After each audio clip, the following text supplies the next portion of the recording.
All right, folks. So as I said, I was going to be following up. Any punk guilt vlogs I make will be followed up by a punk guilt personal vlog. So I'm going to go ahead and continue with that pattern. I really must say something first and foremost. I really must apologize to all of my video game subscribers. I mean, there weren't a ton of you, but I really wanted to say that I always appreciated when you guys hopped into my streams when I was playing video games. I really, really did appreciate that. And I kind of feel a teeny bit guilty that my channel is shifting gears in a totally different direction that you're probably not interested in. Now, of course, I would encourage you to stick around, especially if you like music. I really do anticipate this journey to be an exciting one, filled with a lot of entertaining moments. It will be the rise of a band, so that's going to be kind of cool. So I would urge you to stick around, at least for a little while. Granted, if you don't like our music, by all means, move along. That's okay. Uh, you know, Everyone's got their own tastes. But I want to follow up again with the vlog from earlier with this one, which again will be a personal one. And I think we're going to continue to focus on influences in music, because that's very important to me. Music has always been very important to me from since I was a small child. In fact, I would like to correct one of my memories from the previous personal video regarding the Kiss experience. That actually happened when I was much younger than a teenager. That was actually when I was like probably like 9 years old. So it wasn't when I was a teenager. It was when I was 9 years old. When I was a teenager, I was more or less getting into uh, a lot of different music, mainly punk rock. Um, and I'm trying to think of any. Oh yeah, so there were prior to that whole punk rock phase, and it lasted a long time. I love punk rock, and I loved early metal. I don't care much for metal these days. At least there aren't as many bands that I like currently as there were in the past. Um, I think some of my favorite bands. Well, let's focus on something a little bit earlier. And I do apologize. I'm kind of going all over the place, but again, that's what happens when you have stream of consciousness videos. Um, I was a huge fan of In Excess. They were probably my favorite band, right next to U2, I suppose. But I really actually enjoyed In Excess a lot more than U2. However, I always thought they were kind of comparable. Um, and I really loved that band. That was a great band. One of my favorite albums. In fact, I have it listed on my top 500 albums of all time, which I've yet to finish. But the album Kick was just a fantastic album. I really enjoyed that one, and I still do. I still listen to that album every so often. Not as much as I used to when I was a child, but every so often I do listen to that album. So that was a huge influence on me musically. Um, in fact, I remember when I discovered NXS. I used to have a lot of neighborhood friends, and we used to get together and play football in the street, or play tag, or play basketball in the alley and whatnot. And I do remember when I first discovered NXS, bringing over I forget which song. I think it's called "What You Need," or bam bam bam. Ba-na-na-na-na-na-na. Well, bam, bam, bam, ba-na-na-na-na-na. That song. I forgot the title of it. But I discovered that song, and I immediately brought it over to my friends, my neighborhood friends, and forced them to listen to it. And and they really liked it too. I mean, man, we were just blown away by that song. That song was so. Was it "Need You Tonight"? Yeah, whatever. But yeah, so that's another small memory I have regarding music. Around that time, I was really into Genesis as well, with Phil Collins. I was also really into Phil Collins. And again, these are all bands that I still listen to. I didn't abandon these bands when I moved on to newer things. I would still listen to them from time to time, but my focus has always drifted.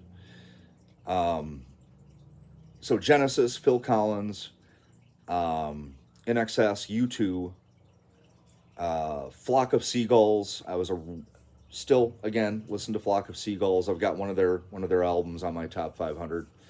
I'm trying to think back to the Go Go's. I always loved the Go Go's.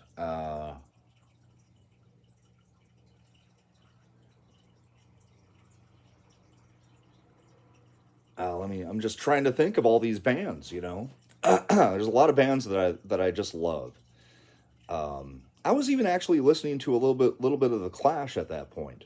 However, it was the popular Clash. Because I actually witnessed the birth of MTV.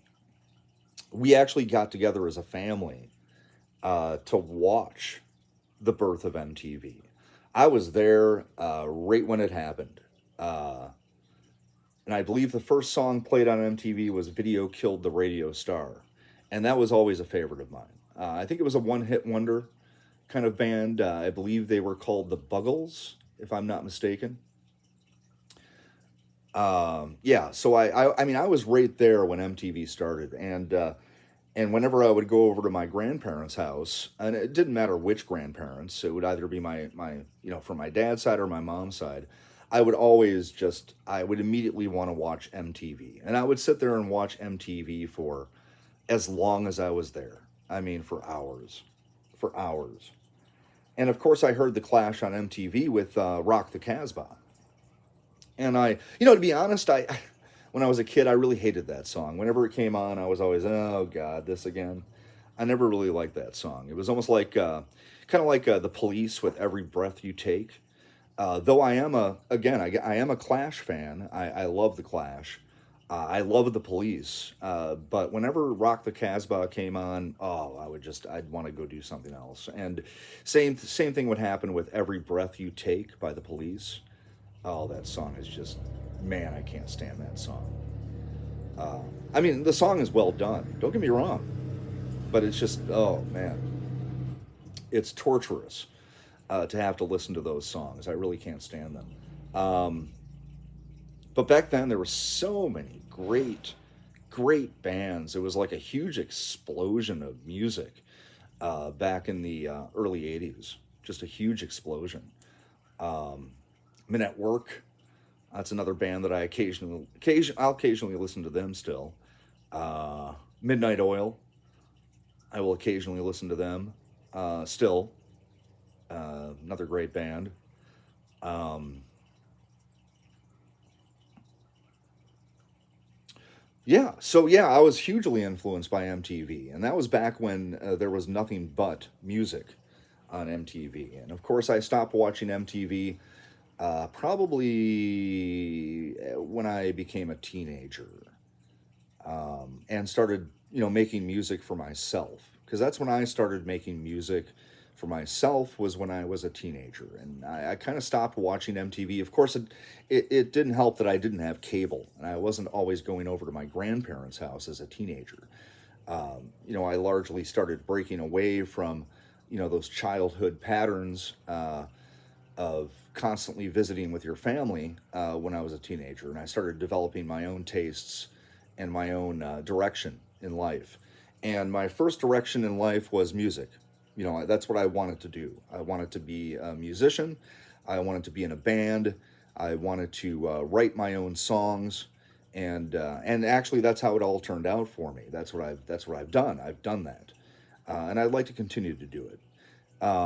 In fact, back when we were with my neighborhood friends, back when we were kids, like I'm talking 10 years old, 9, 10, 11, years old. I used to invite them over, and we'd put on a record um, from The main record I think I remember playing with them was Black Sabbath, Live Evil.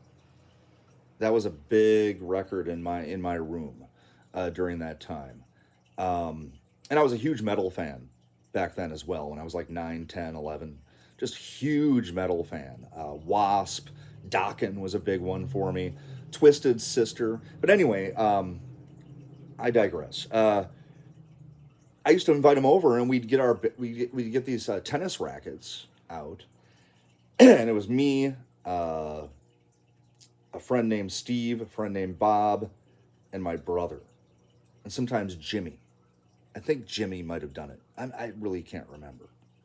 And we'd put on a record album, and we'd pretend we were the band, you know, with our tennis rackets as guitars, and we'd pretend we were the band, and we'd have a blast doing that for who knows how long. I don't even remember how long we did it. Like an hour or whatever. But yeah, and we do that in our bedroom, and that was just so much fun. And so music has always been a huge part of my life. I don't take it lightly. I've never taken the music I make lightly.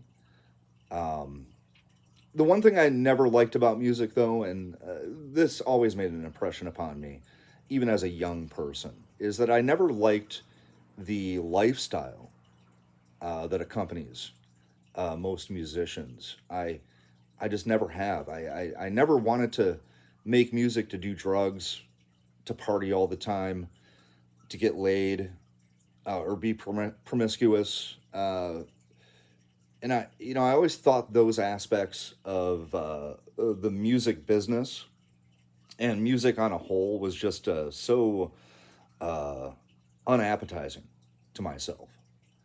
I mean, don't get me wrong. I do like to have fun and party, and I do like to have a few drinks sometimes, and I will light up a joint, but that's really the extent of my partying ways. I think for me, music, the creation itself of music, writing a song, getting together with friends to talk about the song, to work together to create something that never existed before. That to me is the most important aspect of it all. And that's what I always remember the most. When I think back to all the music I've made, I think back to, those times working with people to put together something and create something that, moments before just didn't exist. And not only to do that, but to do it in a way that satisfies uh, your expectations. Now, I have a very, very strange way of going about writing music. I normally don't have anything planned. It's just something hits me, like a little melody or a lyric or something, and it just hits me, and then I have to, document it. I usually sing into my little microphone on the iPad, or if I have an instrument available, and oddly enough, I really haven't had a lot of instruments available in my life for some reason. Um, then I will use that. I do have an acoustic guitar back in Colorado. Hopefully, that'll get shipped back out to me. It's an old acoustic that I found in an alley somewhere. It just had a hole in the body, and it plays fine. It's a little. It kind of sounds a little shaky when you hit certain strings, but it worked well enough for me to use it to record a lot of songs on GarageBand, which I've done. I've got like maybe 45 uh, unfinished or near finished songs on GarageBand that I use that acoustic guitar for. Um, Boy, yeah. So music has always been very important to me. When I first started playing music for myself, I chose the guitar, and I taught myself how to play guitar. I didn't take classes. I didn't. do that at all. And I think the reason why is when I started playing guitar, I was really into punk rock, and the biggest message that punk rock gave all of us, I think, is that anybody can do it. Anybody can play an instrument. Anybody can form a band, and anybody can say what they want to say. You know, it was a huge revolution in music at that time that just opened the door for so many people who otherwise probably wouldn't have thought of becoming a musician. And that's why I broke into it initially. I never thought of myself as being a virtuoso. Um, and I'm not. I'm not a technical player. I play from uh, the vantage point of emotion and feeling. I don't play, I don't play stuff I don't play covers, and we will never play covers. The band Punk Guilt. I mean, when you're an original band, you end up just arguing about what cover you're going to do. You spend more time arguing about what cover you're going to do than actually doing a cover. So we're totally an original band. I've always been more of an originally minded musician. I can't do covers. I mean, I could if I wanted to. I guess I could do it. In fact, the first song I learned on guitar was "Soldier's Requiem" by Naked Raygun. That was the first song that I taught myself to play on guitar, and I started by just playing with one finger. That's it, one finger on the fretboard. I played with one finger for weeks, weeks, weeks. And then, of course, it just progressed. Two fingers. And then, eventually, after about, I don't know, I can't remember exactly how long it took. Probably maybe a year. After a year, I was able to, play chords. And usually they were my own chords. Well, I'm sure they weren't my own chords, but they weren't, I didn't know the names of the chords. I didn't really care. I just cared about the sound that the chords made. And whether or not the sound I would play after that chord would coincide or gel well enough with the previous sound to start forming a song. Um, and largely that's still how I do things. I don't necessarily. I've had trouble throughout my life getting along with technical musicians, musicians that can really shred. And I can shred actually, but I don't shred in the same way. But still, I think my shredding is perfectly adequate, and has always been adequate. But I tend not to get along with technical players.